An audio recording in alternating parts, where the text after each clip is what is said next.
नमस्कार बंधुरा मल्लिका किचेने आज के ये बड़ बड़ पुठी माछ निয়েছি আর একটি রেসিপি বানাচ্ছি। আপনারা শুরু থেকে শেষ পর্যন্ত আমার সঙ্গে থাকবেন। কিন্তু এবার কড়াতে তেল দিয়ে দিয়েছি, তেলটা পুরো গরম হয়ে গেছে।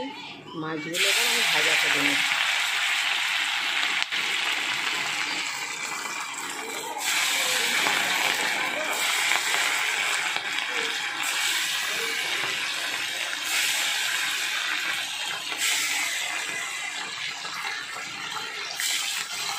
এইভাবে আমি ভেজে নিচ্ছি। মাছগুলো কিন্তু এক পাক লাল লাল করে ভাজা হয়ে গেছে। এবার আমি উল্টে দিচ্ছি।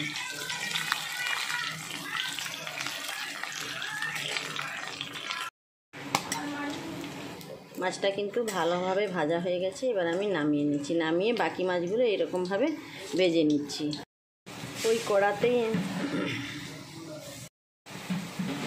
ওই কড়াতেই কিন্তু আমি 3টে শুকনো লঙ্কা আর 1 চিমটে সাদা জিরে দিয়ে দিলাম। বাটা মশলা ছাড়াই কিন্তু পুঁটি মাছটা আমি রান্না করছি। এবার একটা বড় পেঁয়াজ কেটে রেখেছিলাম, পেঁয়াজের টুকরোটা দিয়ে দিচ্ছি।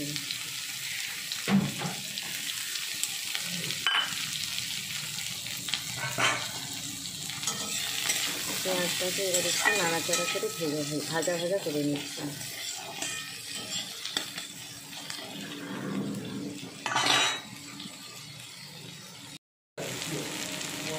পেঁয়াজটা লাল লাল করে ভাজা হয়ে গেছে। এবার টমেটোটা দিয়ে দিচ্ছি।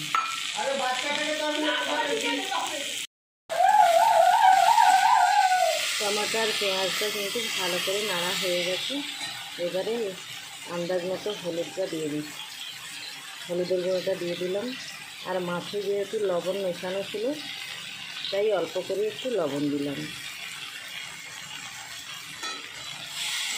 দিয়ে আরও ভালো করে নাড়াচাড়া করে নিচ্ছি।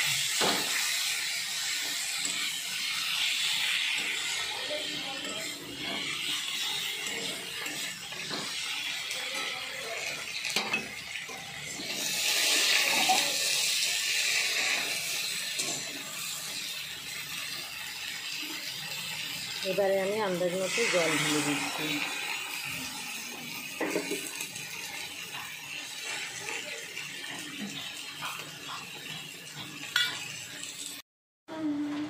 ফুটে গেছে। এবার আমি মাছগুলো দিয়ে দিচ্ছি।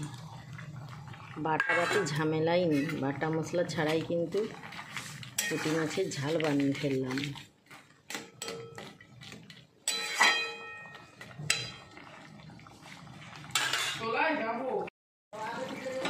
বড় বড় পুঁটি মাছের ঝাল কিন্তু হয়ে গেছে। আমি এবার নামিয়ে নিচ্ছি। পুঁটি মাছের ঝালটা একটা পাত্রে নামিয়ে নিয়েছি। এবার আমি পরিবেশন করছি। আজকের মতো তাহলে টাটা।